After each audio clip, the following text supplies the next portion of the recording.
편하게 뭐 영적으로 굉장히 깊고 이런 거 말고 궁금한 것들이 있잖아요. 그죠? 예, 그런 것들을 좀 이렇게 좀 알고 싶고 그런 거 있으면 자체적으로 이렇게 훌륭한 분들이 많으시니까 그렇게 되고, 또 어떤 것은 이제 저 사람 좀 부탁해서 하고 싶다 그런 것들은 좀 하시면 제가 만일 집회가 잡혀 있으면 못 가도 우리 북북교회는 우리 대한민국 우리 모임의 얼굴이에요.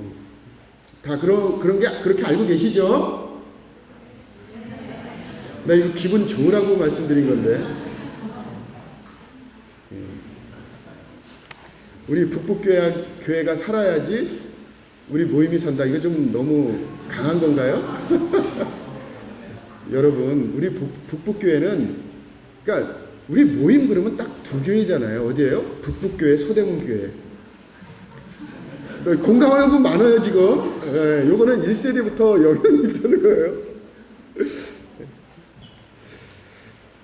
자, 이제 마지막 시간이잖아요. 그죠? 자, 오늘은 이 마지막 시간에 겸손에 대한 문제를 좀 다루고 싶어요. 같이 한번 좀 얘기하고 싶고, 제가 임의로 정한 건 아니고요.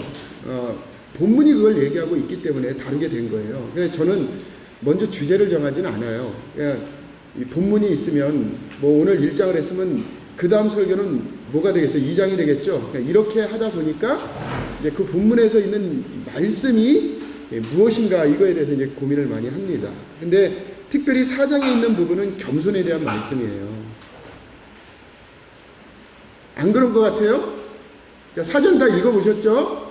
4장을 전체적으로 쭉 읽어보다 보니까 결국 이 4장의 이야기를 통해서 하나님께서 무엇인가를 전달해주고 싶은 거예요. 1차적으로는 뭐 BC 한 600년경, 뭐 605년에 끌려왔으니까, 근데 지금 4장은 좀 시간이 많이 전개가 됩니다.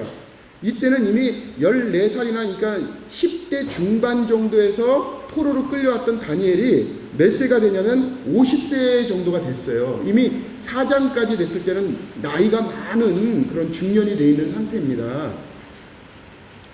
자, 그러니까 이런 상황 속에서 이 다니엘에게 그 꿈을 해석하게 하시면서 하나님께서 다니엘을 통해서 느부갓네살 왕에게 전하고자 하시는 그 주제가 뭐냐면 굵직한 주제인 겸손의 주제예요. 자, 세상에 겸손하고 싶지 않은 사람이 있을까요? 없을까요? 자, 제가 말씀을 전했어요. 근데 다 그렇다는 건 아닙니다. 말씀이 참 좋았습니다. 자, 지금 저는 겸손한 표현을 한 건가요? 교만한 표현을 한 건가요? 지금 이상한 질문 많이 하죠. 네. 자, 오늘은 좀 심리학을 조금 얘기해 보자고요. 자, 일반적으로 심리학은 사람들이 뭐라고 생각하냐면 기독교가 만지면 안 되는 거라고 생각을 해요. 일반적으로. 그렇죠? 자, 근데 심리학 그러면 이 학이 무슨 학이죠? 예, 배울학이니까 이제 어쨌든 이거는 학문이란 말이죠. 자, 학문의 정의는 뭐죠? 학문이라는 건? 자, 우리는 학문이라고 그랬을 때 뭐냐면 그 학문이 응용 학문이냐 순수 학문이냐 이거 이제 구분을 해요. 자, 응용 학문이라는 것은 뭐냐면 어떤 면에 있어서는 과학적으로 증명하기가 좀 힘든 내용들이 많이 있습니다. 자, 그렇다 하더라도 사람의 마음 문제, 이런 심리 문제를 과학적으로 어떻게 증명이 돼요? 못하잖아요? 그렇지만 이게 학문이라는 틀을 갖기 위해서는 과학적인 접근, 또 그 전제가 돼야지만 학문으로 받아들여지고 그 학문으로 받아들여지게 됐을 때 강의를 할 수 있게 되는 것입니다. 다시 얘기해서 그 학문적인, 즉 과학적인 접근을 해서 내린 결론을 가지고 학자들이 생기는 것이고 그 학자들을 통해서 가르쳐 줄 수 있을 때 그게 하나의 과목이 되고 학문이 되는 거거든요. 결국은 뭐냐면 과학으로 증명할 수 없는 거를 가지고 과학적인 접근을 최대한 해서 일반적인 이런 패턴을 가지고 있는 사람은 이런 증상이 있고 이런 증상이 있는 사람은 이렇다 라고 하기 때문에 그거를 대학에서 전공할 수 있는 부분이에요. 자, 그러면 심리학을 전공한 사람은 사람 마음을 꿰뚫어 볼 수 있나요, 없나요? 자, 여기에 심리학과 있으면 제가 아는 척 안 합니다.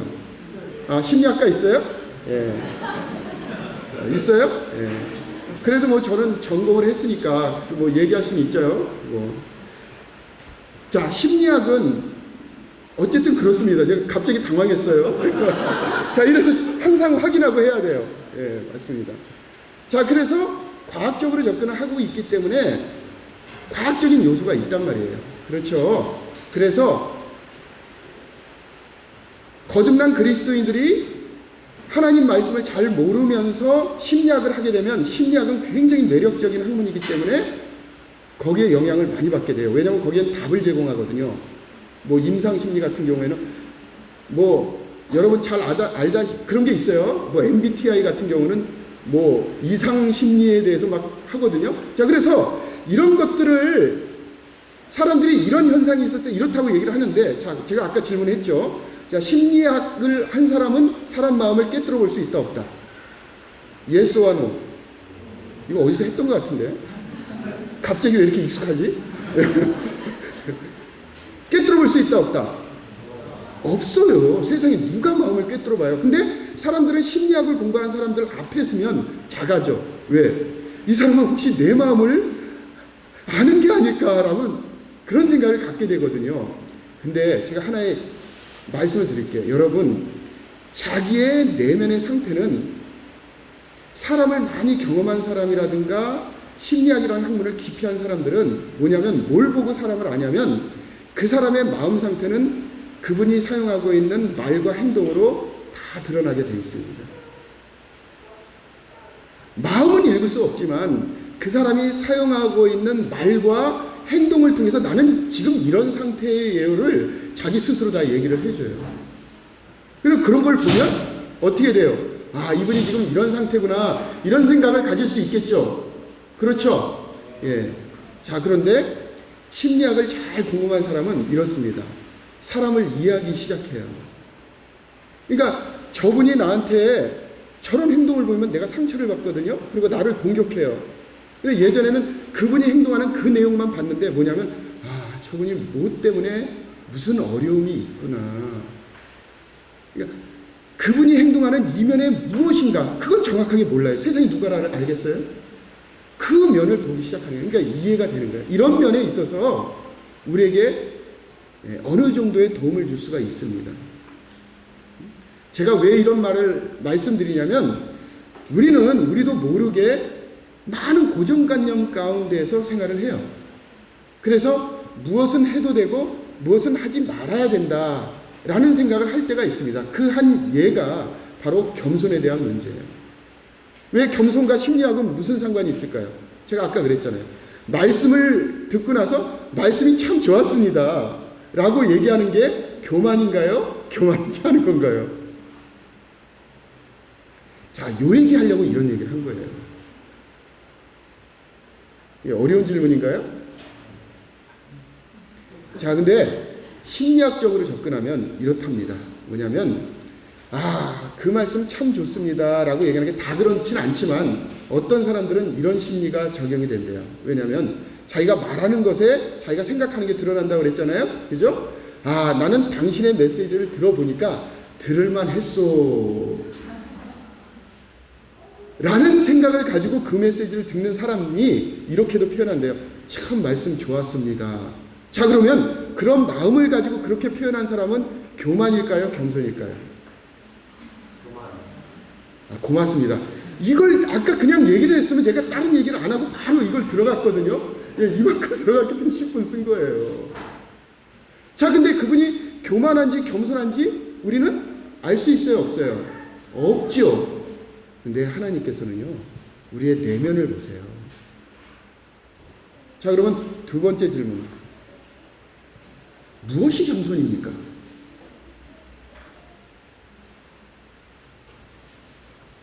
무엇이 겸손이에요?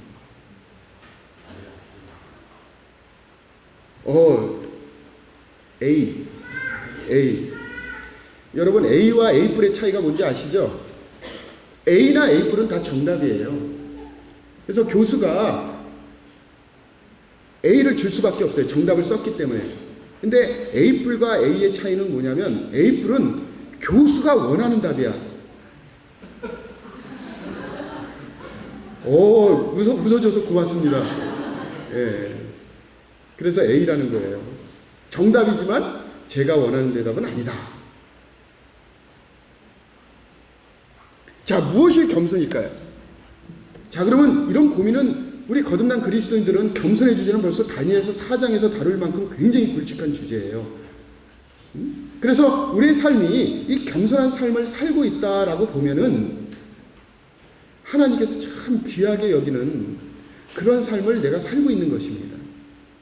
그래서 어쩌면 우리가 지금부터 신앙생활을 하는 데 있어서 우리의 삶의 목표는 뭐냐면 겸손한 삶을 잘 살 수 있는 그런 것을 잘 배워서 우리의 삶에 적용하는 것이 어쩌면 우리가 주님 나라 갈 때까지 그것만 목표가 돼서 살아도 아주 훌륭한 일꾼으로서 그리스도인으로서 성장할 수가 있어요.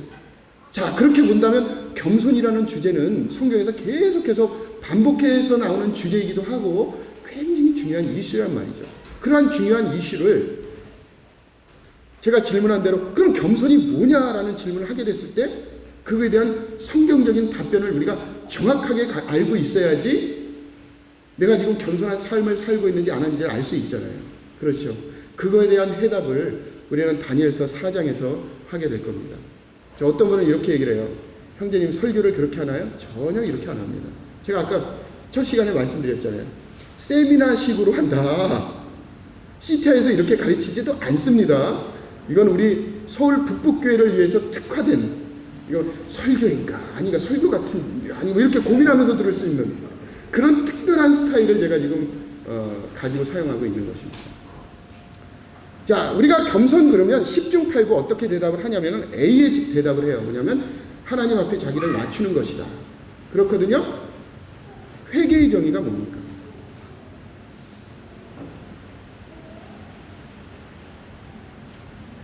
미안해요. 질문 많이 해서. 그거 어떻게 하겠습니까? 이렇게 힘들고 복잡한 주제를 재밌게 하려면 이 방법밖에 없단 말이에요. 자, 그러면 회개는 뭔가?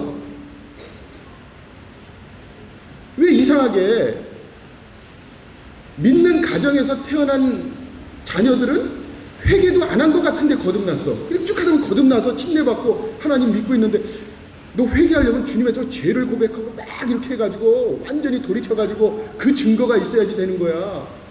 근데 나는 믿는 가정에서 태어났기 때문에 그런 경우는 없는 것 같아. 근데 거듭났단 말이죠. 그런 경우가 북북교회도 많이 있을 거예요. 부모님 때문에 어렸을 때부터 아기 때부터 신앙생활을 쭉 해오다가 거듭나고 하나님의 자녀로 생활하시는 분들도 있죠. 그렇죠. 그럼 회개는 뭐냐? 죄 가운데 철저히 돌이켜서 하나님에게로 나의 삶을 턴하는 것이다. 이게 일반적인 정의가 그렇잖아요. 그러면 철저히 하나님 앞에 내려놓는 게 어느 정도까지입니까? 눈물을 흘려야 돼요? 어떻게 해야 돼? 막 죄인님 어떻게 해야 됩니까? 어떻게 해야지 이게 하나님 앞에서 나의 죄된 모습을 나타내는 거예요? 쉬운 문제가 아니죠. 그렇죠. 이런 적극적인 생각이 굉장히 중요한 거예요. 여러분, 이런 것을 우리가 점검하지 않고 가면 성경에서 얘기하는 회개의 정의가 무엇인지 정확하게 알지 못하고 이렇게 가면 왜 나는 믿는 가정에서 태어나가지고 이렇게 계속 지내왔는데 왜 이렇게 이 뜨뜻 미지근한 신앙생활을 그냥 하고 있지? 왜 이렇지? 그 회개가 안 돼서 그런 건가? 그럼 또 왜? 내가 그때 거듭나지 않은 건가? 또 이런 문제를 가지고 고민을 해요. 제발 그러지 좀 맙시다. 저 지쳤어요. 그런 거 상담하는데. 잘 사세요. 하나님의 자녀로. 네? 뭘 그걸 고민해요. 그럴 시간 있으면 말씀을 더 보고 주님을 닮아가는데 시간을 내가 거듭났는데 좀 그만 좀 해요. 그런 거는. 한 번 거듭나면 됐지 또 거듭나요? 자기가 거듭나지 않은지는 확실하게 그렇게 행동을 합니다. 그런 사람들 제가 봤어요. 그런 분은. 근데 지금까지도 저에게 어떤 분이 오셔가지고 제가 정말 거듭났네. 확실히 거듭났거든요. 끊임없이 그래요. 자, 그런 문제들은 우리가 하나님 안에서 잘 성숙해야 돼요. 그죠? 1년이 되면 1년만큼 성숙돼야 되고 2년이면 2년만큼 성숙돼야 되는데 그런 성숙의 과정을 겪지 않다 보니까 우리가 뭐냐면 그냥 퇴행해버리는 거예요. 그러니까 어린 시절에 내가 예수님을 믿고 막 어리광 부리던 것이 나이가 먹더라도 그대로 드러나게 되는 것입니다. 그런 모습을 보면 참 안타까움이 많이 있겠죠. 그죠? 예, 그렇습니다. 자, 오늘의 주제는 뭐라고요? 겸손이에요. 집요하죠? 예. 자, 겸손의 정의는, 성경적인 정의는 빌립보서 말씀을 통해서 한번 보겠습니다. 2장 5절이에요. 한번 읽어주세요. 빌립보서 2장 5절.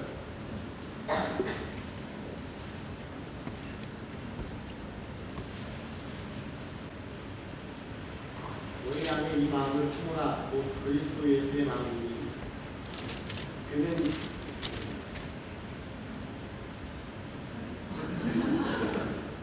곧 그분 하나님의 본체시나 하나님과 그 동생을 취할 것으로. 여기지 아니하시고. 예, 감사합니다. 5절에 뭐라고 되어 있죠? 너희 안에 이 마음을 품으라. 곧 그리스도 예수의 마음이니 그는 근본 하나님의 본체시나 하나님과 동됨을 취할 것으로 여기지 아니하고. 7절도 한번 좀 읽어주실래요? 오히려 자기를 비어 종의 형체를 가져 사람들과 같이 되었고. 예, 여기서 보면 이 비어라는 게 이제 케노시스, 이게 굉장히 중요한 신학적인 이슈예요. 우리는 그냥 비어라고 되어 있지만 여기서 아주 굉장히 많은 이단들이 나오는 그 근거 구절이거든요. 여기서 이 비어라는 의미가 뭐죠? 예수님이 뭘 비운 거예요? 쉽지가 않죠? 그죠? 예수님이 신성을 비우신 건가요? 뭘 비운 거예요? 그래서 여러분들이 알고 있는 가연설이라는 거, 뭐 이런 거, 복잡한 단어들이 이런 데서 막 나오고 막 이단이 생기고 그런 거예요. 자, 근데 우리는 성경을 어떻게 봐야 된다고 얘기했습니까? 항상 성경을 볼 때 기본적으로 머리에서 떠나지 말아야 될 게 뭐냐면 문맥입니다. 따라서 문맥. 자, 그럼 문맥이 뭐죠? 앞뒤 구절이에요. 쉽게 표현하면, 그죠?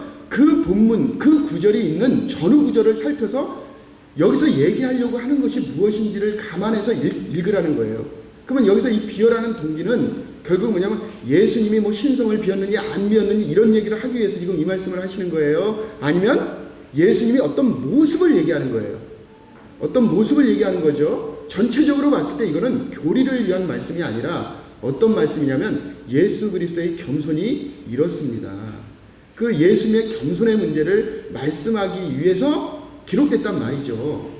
그죠? 자, 그런데 우리는 여기에서 겸손을 멈춰요. 근데 이 말씀을 하기 전에 이런 말씀을 합니다. 자, 어떻게 얘기를 하냐면요. 자, 3절에 아무 일에든지 다툼이나 허용으로 하지 말고 오직 뭐라고 되어 있어요?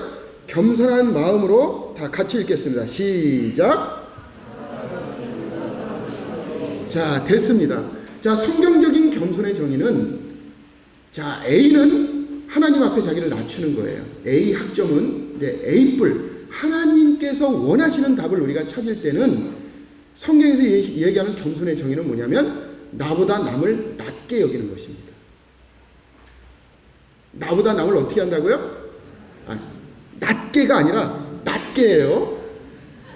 이낮게예요. 이낮게. 예, 나보다 남을 높게 여기라는 것입니다.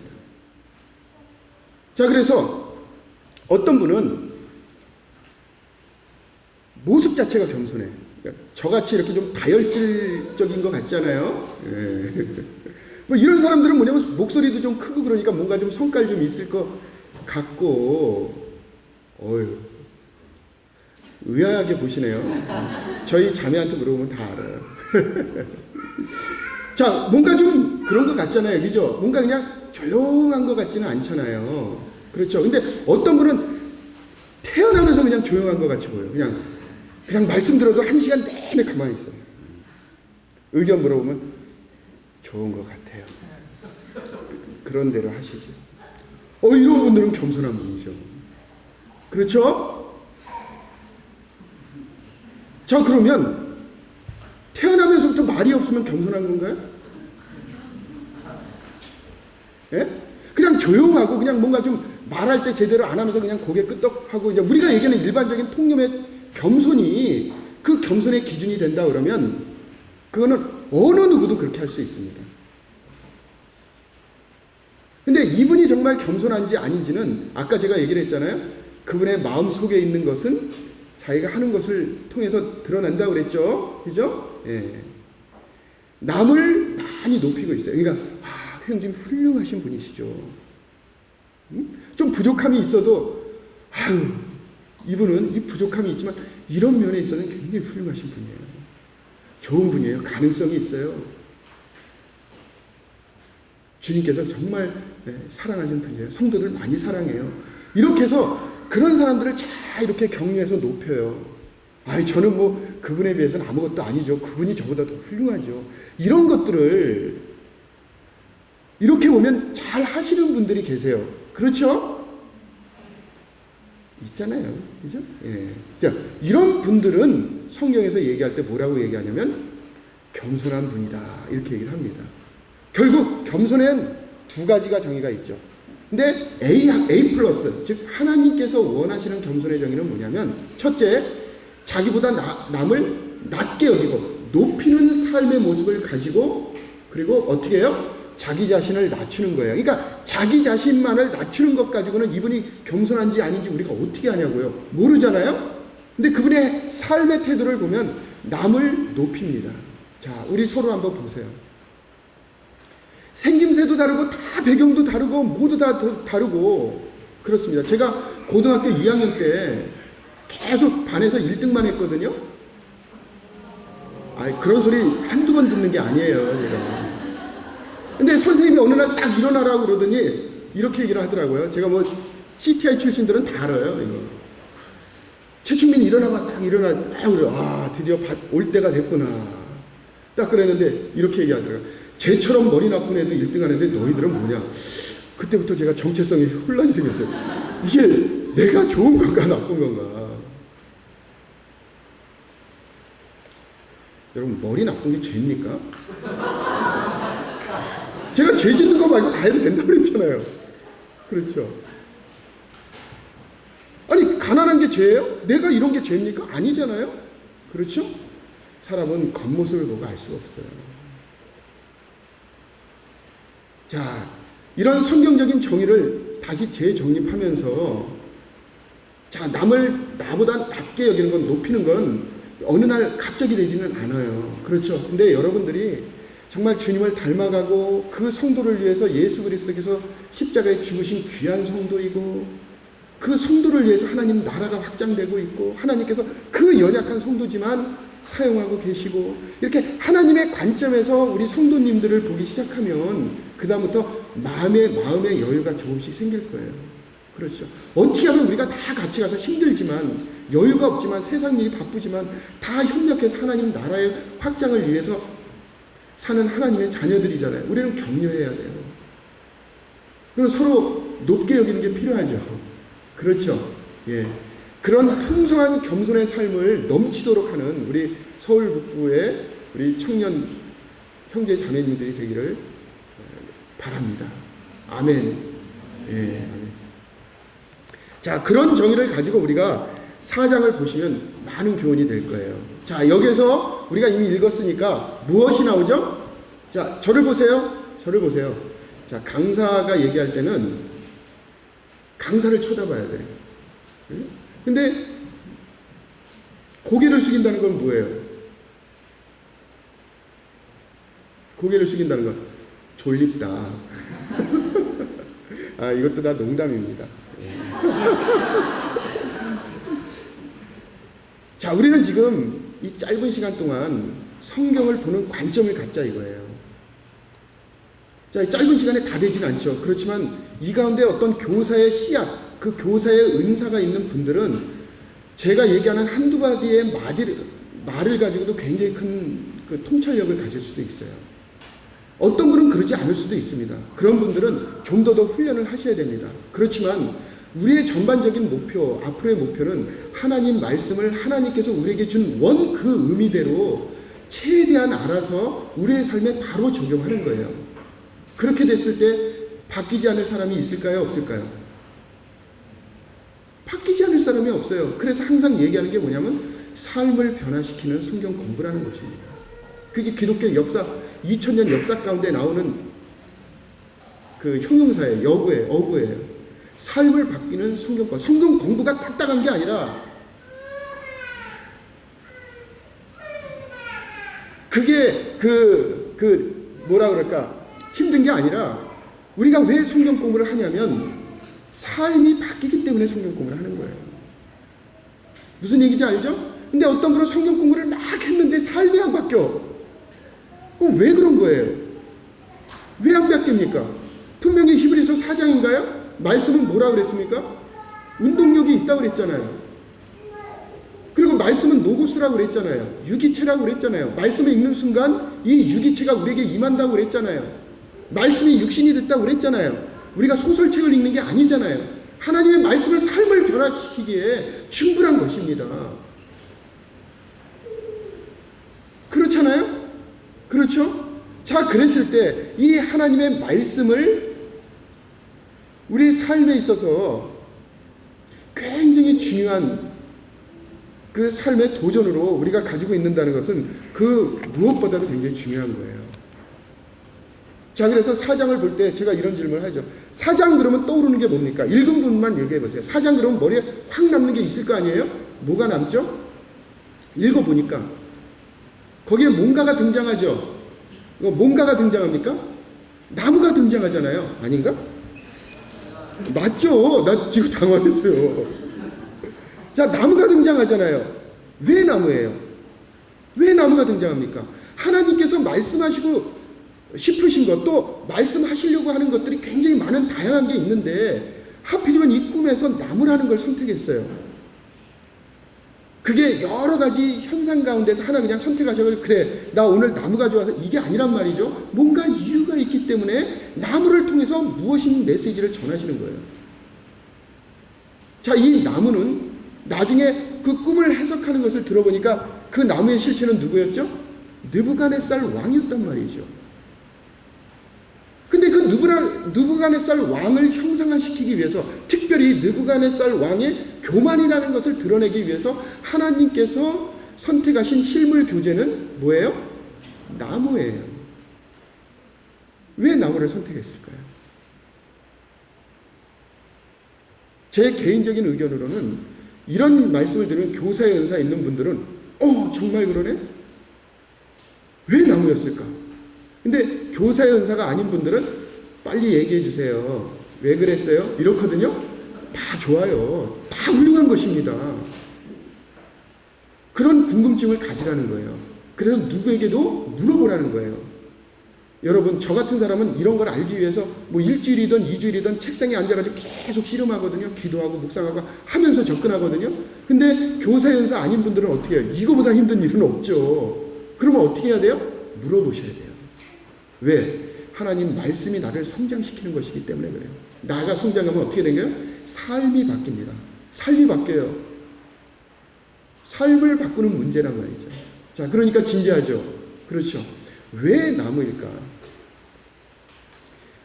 자, 다니엘서를 쭉 읽어보면 거기에 등장하는 역사적으로 유명한 내용이 있습니다. 이건 뭐 헤로도토스도 그렇고 뭐 역사가들에 의해서 기록된 것도 있고 뭐 고고학적 발굴을 통해서도 그렇지만, 여러분, 이 바벨론에 있었던 느부갓네살 이 성이 엄청난 규모에 있다는 것은 이미 다 발견이 됐고 EBS에서도 방송을 했죠. 그렇죠? 그때 여러분 하늘정원이라는 거 혹시 들어보셨어요? 예. 근데 그게 7대 불가사의 중에 하나잖아요? 그렇죠. 그 하늘정원에 주류를 이뤘던 것이 엄청난 규모의 나무였습니다. 이 나무가 바벨론에 있는 나무가 아니에요. 제 기억으로는 수리아 지역인가 어디에서 그 엄청난 나무를 다 끌고 와가지고 거기다 심은 거예요. 이 느부갓네살은 그 엄청난 규모의 공사를 통해서 만든 그 정원이 자기의 자부심이었었어요. 그는 그렇게 심은 그 나무가 자기의 정체성이었습니다. 근데 그 나무가 어떻게 돼요? 하늘을 찌르고 모든 사람들에게 좋은 영향을 미치는 거예요. 자, 그러면 어떻습니까? 왕으로서 굉장히 큰 자부심이 있을 거 아니에요. 그렇죠? 근데 그런 상황 속에 있는 사람들에게 자기도 모르게 싹트는 것이 있어요. 왜냐하면 상황이 그렇게 만드는 것입니다. 그러니까 모든 사람이 그런 상황이 되면 무엇이 싹트기 시작하냐면 저조차도 이 교만이라는 것이 싹트요. 나는 안 그럴 것이 아니라 그런단 말이에요. 그렇죠? 근데 그런 상황 속에서 다른 사람들에게 좋은 영향을 미쳐요. 그렇죠? 여기에 등장하는 이 나무는 이파리도 무성하고 숲도 무성하고 거기에 열매도 있고 뭐 새들도 거기에서 둥지를 틀고 밑에 있는 동물들은 거기에서 그늘 가운데서 안위함을 누리는 지상 낙원과 같은, 다시 해서 느부갓네살 왕의 통치와 그의 능력을 통해서 많은 사람이 편안함을 누리는, 그러니까 다른 사람들에게 좋은 영향력을 미치잖아요. 그러면 그런 가운데 있는 그 느부갓네살은 자기를 교만하다고 느낄까요? 겸손하다고 느낄까요? 여러분, 이 교만을 발견하는 건 너무너무 힘든 거예요. 교만한 사람이 자기 교만한 걸 알아요? 모르죠? 왜? 그렇게들 하세요. 이렇게 해버리면 되거든요. 그래서 남을 나보다 낮게 여기는 삶, 다른 사람들을 높게 여기는 삶을 사는지 안 사는지, 또 이러니까 막 일부러 막 그럴 거죠. 안 그럴 거면서. 그런 거 말고 정말 마음을 다해서 성도가 귀하게 여겨요. 그분이 귀하게 여겨지는 것이냐, 이런 분들이 겸손한 삶을 살고 있는 것입니다. 느부갓네살의 치명적인 이러한 문제, 이 교만의 문제를 하나님께서 다루시기로 했어요. 왜냐하면 이방 왕 중에 하나님께서 선택한 두 대표적인 왕이 있어요. 누가 있죠? 느부갓네살과 고시. 우리나라 고시 있잖아요. 고레스 왕. 예, 이방 왕 중에 하나님께서 특별히 하나님의 경륜을 위해서, 하나님의 주권을 위해서, 목적을 위해서 사용하신 왕 중에 대표적인 왕 중에 느부갓네살의 왕이에요. 하나예요.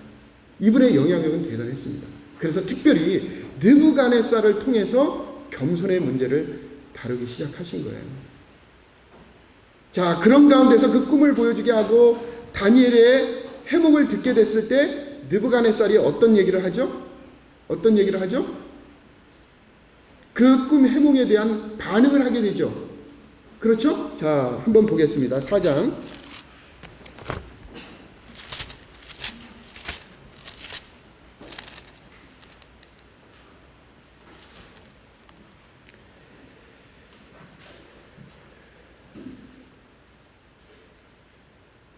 자, 26절 제가 읽겠습니다. 4장 26절.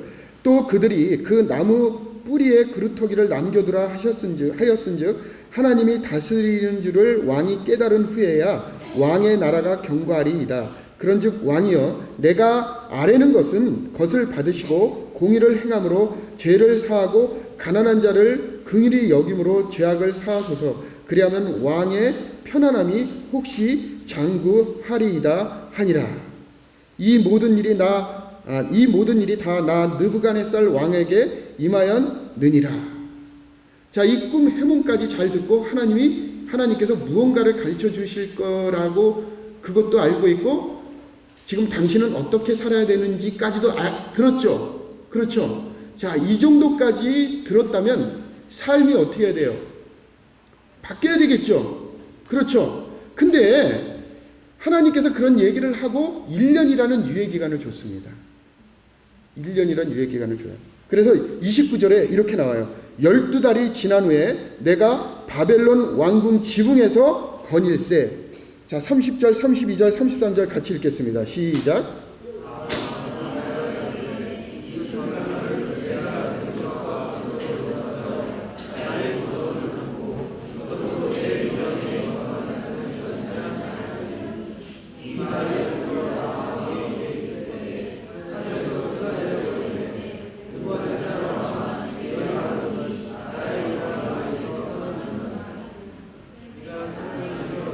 들짐승과 함께 살면서 소처럼 풀을 먹을 것이요, 이와 같이 7대를 지내서 지극히 높으신 이가 사람의 나라를 다스리며 자기의 뜻대로 그것을 누구에게든지 주시는 줄을 알기까지 이르리라.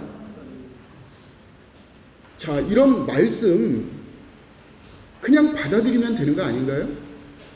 왕도 같이 하면서 그냥 이거 받아들이면 돼요. 맞아, 나를 세우고 또 이 자리에서 물러나게 하는 것은 당연히 하나님이지. 그 그냥 받아들이면 되죠. 예, 감사합니다. 정말 그렇군요. 내가 예전엔 잘못했어요. 그런 줄 아닌 줄 알고 있었는데 보니까 진짜 그러네요.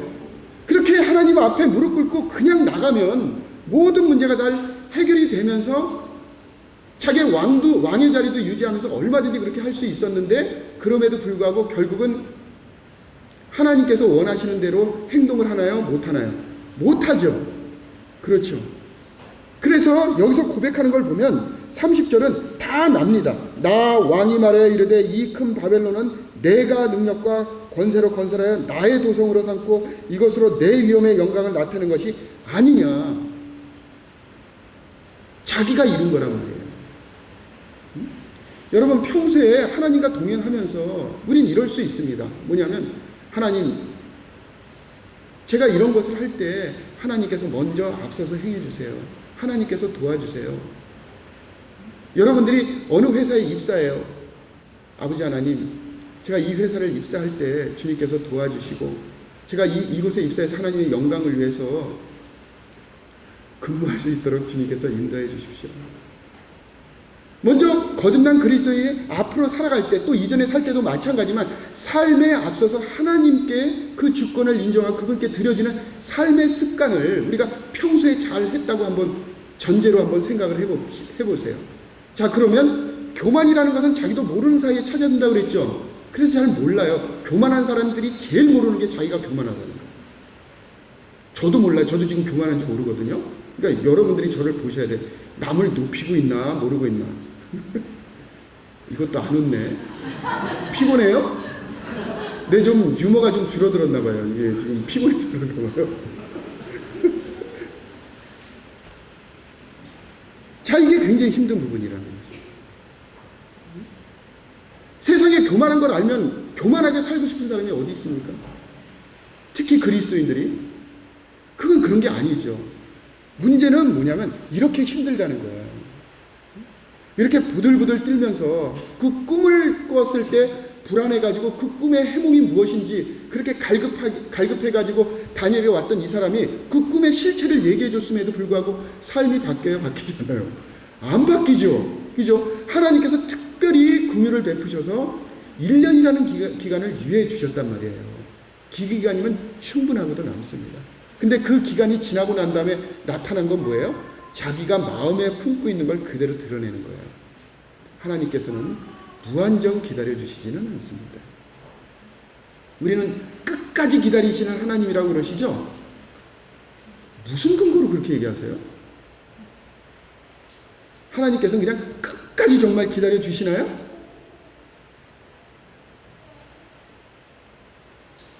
저한테 가르쳐 주십시오. 하나님께서는 긍휼이 풍성하시고 사랑이 풍성하시고 기다리시기에 풍성하시고 아주 잘 견디시는 하나님이시지만 무한정 우리에게 기회를 주시지는 않으세요. 그런 기회가 줬을 때 우리가 그리스도인으로서 우리의 자리를 다시 회복하게 되면 우리의 삶이 하나님의 영광을 위해서 다시 리턴을 하는 것입니다. 자, 어떤 삶을 살기를 원하십니까? 여기에 등장하고 있는 느부갓네살처럼 진짜 역사적으로 이분이 이렇게 살았거든요. 짐승처럼 살았습니다. 이분이 가지고 있는 이 병을 어떤 분이 이렇게 얘기했다고요? 오늘날로 따지면 편집광이래. 그러니까 미쳤는데 짐승처럼 미쳐. 이게 진짜 요즘도 이렇게 개처럼 행동하는 사람이 있어요. 근데 이런 시절을 7년이라는 세월을 보냅니다. 근데 하나님의 정해진 그 시기가 지나게 됐을 때 다시 돌아왔어요. 정신이 돌아오게 되거든요. 그렇게 됐을 때 몇 년이라는 세월을 왕으로 보내다가 이제 그때 이제 세상을 떠나게 됩니다. 문제는 뭐냐면 하나님께서 느부갓네살에게 준 이러한 기회를 그때 느부갓네살이 기회를 놓치지 않고 그 기회를 잘 사용해서 회복했다 그러면 얼마나 값진 삶을 살았을까요? 여러분들이 교만하기 때문에 하나님의 자녀이지만 어쩌면 세상 사람들과 똑같이 생활할 수 있습니다. 그 교만이라는 것은 뭐냐면 내 삶의 주인이 나라는 거예요. 내가 결정하는 것입니다. 하나님은 불안해서 못 맡겨요. 하나님께 기도를 하지 않아요. 여러분, 맨 처음에 침대에서 일어나면서 기도를 하시나요? 우리가 지금 하루에 이 전쟁, 직장 생활을 나가 힘든 생활이잖아요. 아니 그 직장 생활을 나가는데 기도도 안 하고 그게 정말 가능할까? 끊임없는 도전과 끊임없는 유혹과 끊임없는 이 세상적인 어떤 가치관과 이런 것으로부터 우리가 영적인 승리를 하면서 직장 생활을 성공적으로 해야 되는데 하나님의 도우심 없이 그게 가능할까요? 아니죠. 여러분, 이 가운데는 대학생들도 있을까요? 여러분들은 여러분들이 원튼 원하지 않든 학문으로부터 설득당하고 있습니다. 그렇잖아요, 교육이라는 게. 그러면 여러분들의 가치관은 나는 그리스도의 가치관으로 잘 보존되면서 잘 생활하고 있다라고 생각하지만 이미 그런 가치관은 이미 도전을 받기 시작하는 거예요. 그렇죠? 그러면서 그런데 집중하다 보면 인생은 이렇게 살아야 된다라는 가치관을 자기도 모르게 갖게 되는 거예요. 그걸 의지하게 되는 것입니다. 그렇게 우리가 노출된 삶 가운데 살고 있는데 하나님 말씀은 그냥 하루에 그냥 10분? 아니, 이게 가능할 것 같아요? 그래서 예전에 제가 직장생활 바쁠 때 사용한 방법이 있습니다. 그게 뭐냐면 그냥 지하철에서도 성경을 보는 거였었어요. 성경을 읽는 시간을 확보를 해야 되는데 정말 바쁘더라고요. 교회 사역은 너무너무 밀려 있어요. 말씀은 계속 전해야 되죠. 성경 읽을 시간은 없죠. 그러니까 어떻게 했냐면 하나님 입장에서는 좀 짜투리 시간 들여서 좀 죄송한 것 같지만 최대한 성경을 읽는 시간을 확보를 했어요. 그것도 안 되면 듣는 거로 했습니다. 여러분, 빅뱅 거 못하러 들어요. 필요하면 듣기도 하겠죠. 좋은 것도 들으세요. 제가 그걸 가지고 듣지 말라 그런 건 아니지만 좀 하나님 말씀도 좀 들으셔야죠. 그죠? 내가 빅뱅 거는 1시간 들어. 하나님 말씀은 5분? 그건 좀 여러분이 생각해도 좀 아닌 것 같잖아요. 우리는 빅뱅 쪽은 아닌 것 같아요. 우리 부부는 또 어딘가요? 제가 요즘 가수는 몰라요. 제가 빅뱅까지는 좀 아는데 요즘은 너무 많이 나가서 잘 모르겠습니다. 여러분, 하나님 말씀을 읽는데 시간을 사용하시기 바랍니다. 그런 시간을 확보하세요. 화장실에 앉아있든 어쨌든 최대한 하나님 말씀을 충분히 읽고 묵상할 수 있는 시간을 여러분 스스로 결단해서 갖지 않으면 누구도 그것을 대신해 주지 않습니다. 여러분들이 하나님 말씀을 읽은 시간을 저에게 주십시오. 안 주신 거 알잖아요. 예? 여러분 끊임없이 저는 하나님 말씀 읽고 싶습니다라고 그렇게 오랫동안 기도를 했는데 시간이 안 주어지던데요. 하나님은 뭐예요? 하나님께서는 너희가 정해서 해라. 왜 네가 할 수 있는 거를 나에게 맡기냐. 좀 그런 식의 기도를 하지 말고요. 하나님께서는 여기까지는 해주시죠. 사람, 너 지금 피곤하지? 말씀 읽어야 돼. 불안하지? 그럼 말씀 읽어야 돼. 나랑 대화할 시간이 부족해서 그런 거야. 여기까지는 하나님께서 해주실 수 있어요. 그러면 읽는 시간은 누가 내야 돼요? 그것도 또 하나님이 해주셔야 돼요? 자, 우리가 항상 고민할 건 뭐냐면 하나님의 주권과 인간의 책임입니다. 얼마만큼 우리가 해야 됩니까? 고민하라 그랬어요? 그걸 우리가 어떻게 정해요? 뭐예요? 최대한 여러분들이 여러분 입장에서 할 수 있는 최선을 다하십시오. 개그 콘서트를 봤으면 50분이잖아요? 요즘 더 하나요? 50분 하나님 말씀 읽은 시간을 확보하세요. 다시 해서 TV 시간은 굉장히 많이 보는데 하나님 말씀 시간 별로 없다. 아닌 것 같죠? 그죠? 세상 음악은 많이 듣는데 하나님 말씀은 안 읽는다. 이것도 좀 문제가 있는 것 같죠? 그죠? 자, 이렇게 생활하다 보면 우리가 영적으로 잘 성장해서 그리스도를 닮는 그런 모습으로 나이를 먹으면서 남을 막 높이면서 겸손한 것이 막 드러나는 그런 삶을 우리도 모르는 사이에 언제부터 막 하게 될 거 아닙니까? 근데 그런 삶을 제대로 하기가 힘들어요. 그러면 또 이런 고민에 빠지겠죠. 내가 거듭나지 않은 게 아닌가? 똑같아요. 제발 좀 이제 좀 스탑. 좀 그만 좀 합시다. 이런 생각을 갖지 않게 하기 위해서 예수님께서 2000년 전에 이 땅에 오신 거라고요. 천국 가게 하기 위해서가 아니라 뭐라고요? 선한 일을 위해서 지으심을 받았습니다.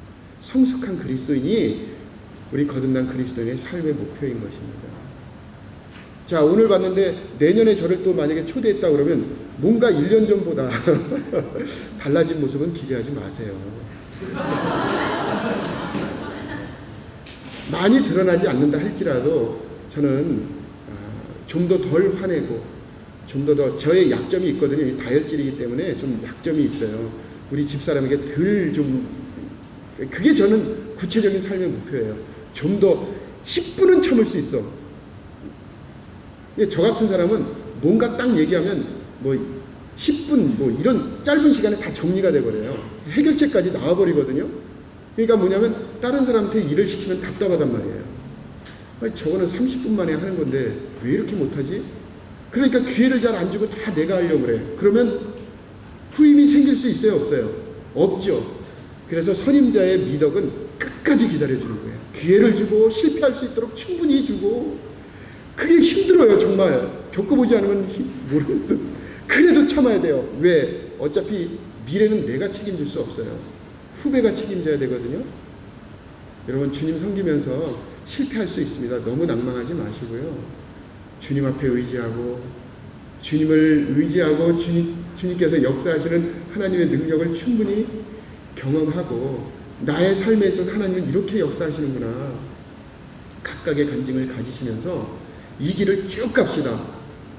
아셨죠? 자, 그럼 마지막 서울 북북교회 청년의 화이팅 한번 외치면서 끝내겠습니다.